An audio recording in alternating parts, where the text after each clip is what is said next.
Fascist Sheikh হাসিনার ১৫ বছর দীর্ঘ শাসন আমলে ভারত সরকার তার সাথে বিশেষ সম্পর্ক বজায় রেখে বাংলাদেশের গণতন্ত্রকামী মানুষের প্রতি কি কি অন্যায় আচরণ করেছে তেমন 10টা উল্লেখযোগ্য পয়েন্ট আজ আমি আপনাদের সামনে তুলে ধরব। 1 নাম্বার, হাসিনার আমলে ভারত এবং বাংলাদেশ সম্পর্ক ইতিহাসের সবচেয়ে খারাপ অবস্থায় পতিত হয়েছিল, যেখানে বাংলাদেশের স্বার্থ বলে কোনো কিছুর অস্তিত্ব ছিল না। শুধুমাত্র অবৈধভাবে ক্ষমতায় টিকে থাকার বিনিময়ে খুনি হাসিনা বাংলাদেশের সকল স্বার্থ বিসর্জন দিয়ে একতরফাভাবে সবকিছু ইন্ডিয়াকে দিয়ে দিয়েছিল। 2 নাম্বার, বাংলাদেশের জাতীয় সংসদের নির্বাচন সহ সকল ধরনের স্থানীয় সরকার নির্বাচন ব্যবস্থা ধ্বংস করে শেখ হাসিনা ভয়ঙ্কর স্বৈরতান্ত্রিক একদলীয় ফ্যাসিস্ট শাসন ব্যবস্থা চালু করেছিল।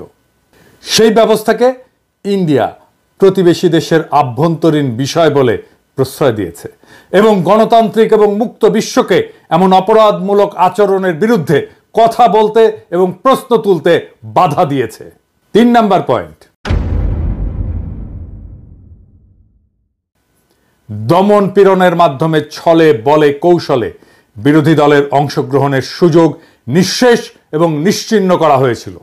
জনপ্রশাসন, পুলিশ, সেনাবাহিনী, বিচার ব্যবস্থাকে যথেচ্ছ ব্যবহার করে ভোট কারচুপি এবং জালিয়াতির মাধ্যমে বারে বারে নিজেদেরকে বিজয়ী ঘোষণা করেছিল ফ্যাসিস্ট আওয়ামী লীগ। আর শেখ হাসিনার সেই অবৈধ সরকারকে কে প্রথম স্বীকৃতি প্রদান করবে বা বৈধতা দেবে তা নিয়ে তীব্র প্রতিযোগিতায় লিপ্ত হতো ইন্ডিয়া এবং চীন। এক্ষেত্রে কর্তৃত্ববাদী চীনের সাথে তথাকথিত বৃহত্তর গণতন্ত্রের দেশ ইন্ডিয়ার আচরণের বিন্দুমাত্র পার্থক্য ছিল না। সরাসরি বাংলাদেশের আভ্যন্তরীণ রাজনীতিতে, ভোটের রাজনীতিতে হস্তক্ষেপ করেছে ইন্ডিয়া। অসংখ্য উদাহরণ আছে। 4 নাম্বার পয়েন্ট, বাংলাদেশের সংখ্যাগরিষ্ঠ মানুষের উপরে খুনি হাসিনার শাসনামলে ব্যাপক মানবাধিকার লঙ্ঘনের পক্ষে রাজনৈতিক সমর্থন জুগিয়েছে। বিশ্ব পরিমণ্ডলে অপরাধীর পক্ষে দাঁড়িয়েছে ভারত রাষ্ট্র।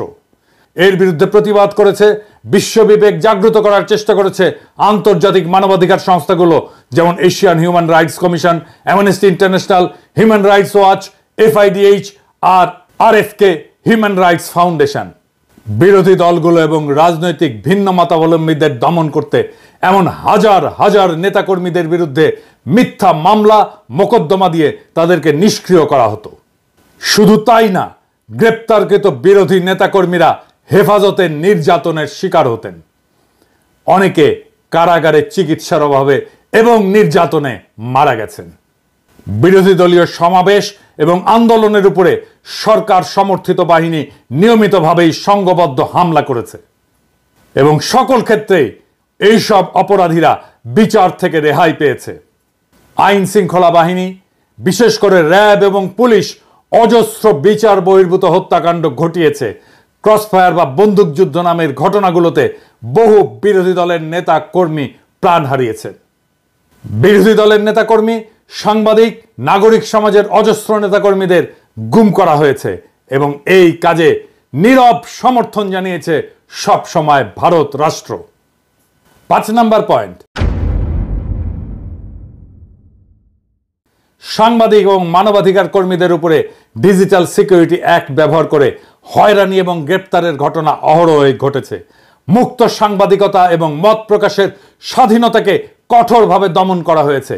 সরকারের বিরুদ্ধে সমালোচনা করা ব্যক্তিদেরকে গ্রেপ্তার করা, আটককৃতদের নির্যাতনের শিকার হওয়ার ঘটনা ছিল নিত্য নৈমিত্তিক বিষয় এবং অসংখ্য মানুষকে দেশ ছাড়া করা হয়েছে। মানবাধিকার রক্ষা করতে চাওয়া ব্যক্তি এবং সংস্থাগুলোকে নিয়মিত হুমকি, নজরদারি এবং প্রশাসনিক হয়রানির মুখোমুখি হতে হয়েছে। মানবাধিকার সংস্থা অধিকারকে বন্ধ করে দেওয়া হয়েছে। শুধু রাজনৈতিক সমর্থনই না, খুনি হাসিনা সরকারের এমন সকল ধরনের অপরাধমূলক কর্মকাণ্ডে সার্বিক সহায়তা করে গোয়েন্দা তথ্য জুগিয়ে এবং নির্যাতনের নানান কৌশল শিখিয়ে প্রশিক্ষণ দিয়েছে ভারতীয় কর্তৃপক্ষ। এখনো বাংলাদেশের বাহিনীগুলোর মধ্যে ভারতীয় অফিসারেরা প্রশিক্ষক হিসেবে আছে বলে অসমর্থিত সূত্রে জানা যাচ্ছে। অন্তত 2 জনের পার্টিকুলার আমি পেয়েছি, ভেরিফাই করছি। বাংলাদেশের রাজনৈতিক কর্মী, রাজনৈতিক নেতা, এমনকি বাংলাদেশের আদালতের সাক্ষ্যকে আদালতের সামনে থেকে ছিনতাই করে গুম করে নিয়ে তাদেরকে ভারতে পাচার করা হয়েছে। বিএনপি নেতা সালাউদ্দিন সাহেবকে বাসা থেকে গ্রেপ্তারের পরে তাকে ভারতের সিমলায় পাওয়া যায়। মৌলানা সাইদির মামলায় আদালতের সামনে থেকে সাক্ষীকে ছিনতাই করে তাকে ভারতের জেলে ঢোকানো হয়। 6 নাম্বার পয়েন্ট, ফারাক্কা চুক্তি মোতাবেক বাংলাদেশকে যে পরিমাণে পানি দেওয়ার কথা সেই পানি পাওয়া যায়নি। শুধু তাই না, তিস্তা সহ একটা নদীরও পানি চুক্তি সম্পন্ন করা হয়নি। ইন্ডিয়া থেকে আসা সব কয়টি অভিন্ন আন্তর্জাতিক নদীতে বাঁধ দিয়ে পানি প্রবাহ আটকে ফেলেছে ভারত। সে দেশের অভ্যন্তরে বাঁধ নির্মাণের ফলে বাংলাদেশের নদীগুলো সব গেছে মরে। নদী আমাদের প্রাণ, আমাদের প্রধান যোগাযোগের মাধ্যম, জীবিকা আর প্রোটিনের উৎস, সেইটা পুরোপুরি ধ্বংস করে দিয়েছে ভারত, যা বাংলাদেশের জনগণের মধ্যে তীব্র অসন্তোষ তৈরি করেছে। 7 নাম্বার পয়েন্ট, নানা ধরনের ছলচাতুরি করে ট্যারিফ বসিয়ে ভারতের বাজারে বাংলাদেশি পণ্য ঢুকতে বাধা সৃষ্টি করেছে। আর উল্টো দিকে বাংলাদেশের বাজার ভারতীয় পণ্য দিয়ে সয়লাভ করে দিয়েছে।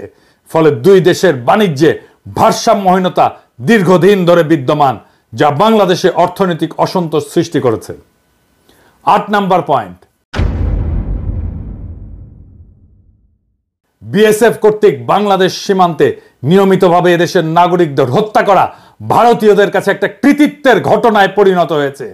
খুনি হাসিনা নিজে, তার স্বরাষ্ট্র সহ অন্যান্য মন্ত্রীরা, এমনকি ডিজি সহ বিজেপির শীর্ষ কর্মকর্তারা এই জন্যে নিহত এবং আহতদের দায়ী করতেন। নির্লজ্জ এই সমস্ত দালালদের কে বুঝাবে যে অবৈধভাবে সীমান্ত পাড়ি দেওয়ার অপরাধে একজন মানুষকে বিনা বিচারে মৃত্যুদণ্ডে দণ্ডিত করা যায় না। ইন্ডিয়ার এমন সকল ভয়াবহ অমানবিক আচরণ তাদের প্রতি বাংলাদেশের মানুষের ঘৃণা আকাশস্পর্শী করেছে এবং প্রতিরোধের স্পৃহা গড়ে উঠেছে। তাদের আসাম রাজ্যের এনআরসি কার্যক্রম শেষে ভারত সরকার খুবই অন্যায্য এবং অন্যায়ভাবে সেখানে বাংলাদেশ থেকে অভিবাসী যাওয়ার অভিযোগ তুলে দোষারোপ এবং চাপ সৃষ্টি করেছে। শুধু তাই না, বিজেপির প্রধান নেতা অমিত শাহ বাংলাদেশিদেরকে উই পোকার সাথে তুলনা করেছে এবং বাংলাদেশিদেরকে উল্টো করে ঝুলিয়ে রাখার কথা বলেছে। 9 নাম্বার পয়েন্ট, শুরু থেকেই ইন্ডিয়া রোহিঙ্গা গণহত্যাকারীদের পক্ষ অবলম্বন করেছে। একজন রোহিঙ্গা শরণার্থীকে তারা ভারতীয় সীমানায় ঢুকতে বা আশ্রয় নিতে দেয়নি এবং রোহিঙ্গাদের খালি করে দেওয়ার পরে ওই জায়গায় গিয়ে ভারত তার সমস্ত ব্যবসাপাতি নিয়ে বসিয়েছে। ব্যবসা বাণিজ্য চলছে তুমুলভাবে। রোহিঙ্গা সমস্যায় ভারত সবসময় মায়ানমারের পক্ষে এবং বাংলাদেশ বিরোধী বৈরী ভূমিকায় অবতীর্ণ হয়েছে। 10 নাম্বার, খুনি হাসিনার অবৈধ সরকারকে ক্ষমতায় বসিয়ে রেখে ইন্ডিয়া তাদের জন্য সুবিধাজনক শর্ত জুড়ে দিয়ে বাংলাদেশের স্বার্থবিরোধী অজস্র চুক্তি স্বাক্ষর করিয়ে রেখেছে।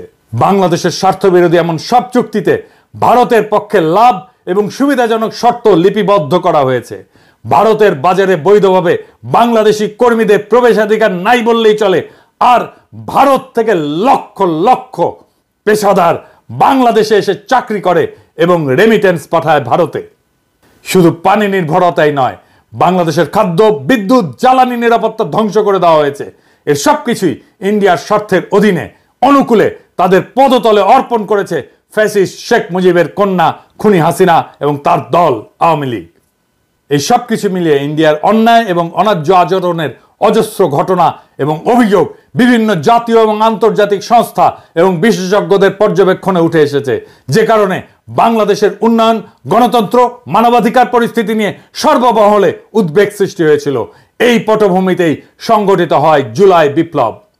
জুলাই বিপ্লবের লক্ষ্য ছিল হাসিনার উৎখাত শুধু নয়, বাংলাদেশে ভারতীয় আধিপত্যবাদের অবসান এবং রাষ্ট্রকে নতুনভাবে পুনর্গঠন করা। রক্তাক্ত জুলাই গণ অভ্যুত্থানের পর বাংলাদেশের মানুষ শুধু শেখ হাসিনার ফ্যাসিবাদী শাসনের কবল থেকে মুক্তিই পায়নি, একই সঙ্গে স্বাধীনতার স্বাদ গ্রহণ করেছে।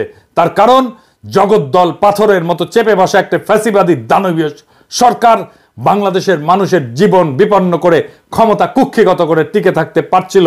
তার প্রধান কারণ হাসিনাকে ইন্ডিয়ার সর্বাত্মক সমর্থন এবং সহযোগিতা। এই সত্য যারা অস্বীকার করে তারা বাংলাদেশের শত্রু।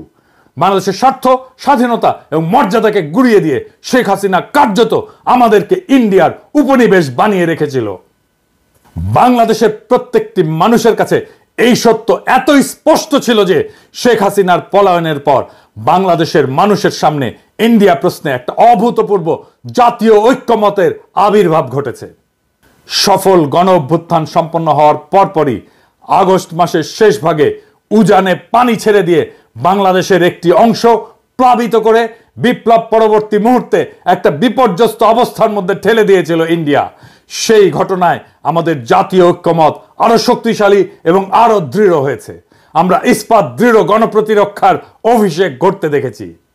সেই কঠিন সময় 15 বছরের যাবতীয় জুলুম, নির্যাতন এবং নিপীড়নে লিপ্তদের প্রভু সম সহযোগীর প্রতি সৃষ্ট ন্যায়সঙ্গত ক্ষোভের আগ্নেয়গিরি চাপা দিয়ে বাংলাদেশের মানুষ দুর্যোগগ্রস্ত সকল সম্প্রদায়ের নাগরিকদের নিরাপত্তার স্বার্থকে প্রাধান্য দিয়ে সকলে এক কাতারে জড়ো হয়েছিল। ইন্ডিয়ার যাবতীয় প্রোপাগান্ডা এদেশের সংখ্যালঘু হিন্দু সম্প্রদায়কে নিয়ে তাদের জঘন্য মিথ্যাচার, বিদ্বেষমূলক বানোয়াট প্রচারণা, অভাবনীয় সংযম, প্রজ্ঞা এবং দূরদর্শিতা দিয়ে বাংলাদেশিরা মোকাবেলা করেছে।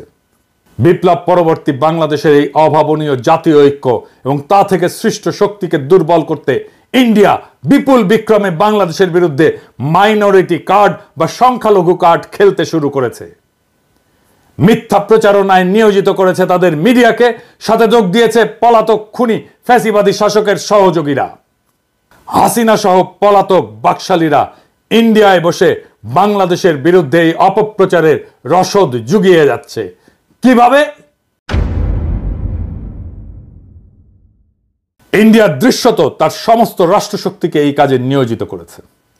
বাংলাদেশে ক্রমাগত অস্থিতিশীলতা তৈরি, একটা বিশৃঙ্খল পরিস্থিতি সৃষ্টি, এখানে সংখ্যালঘু হিন্দুদের নিরাপত্তা এবং হুমকির অতিরঞ্জিত মিথ্যা বয়ান দিয়ে তারা বাংলাদেশকে মনস্তাত্ত্বিকভাবে দুর্বল করার একটা রণকৌশল গ্রহণ করেছে।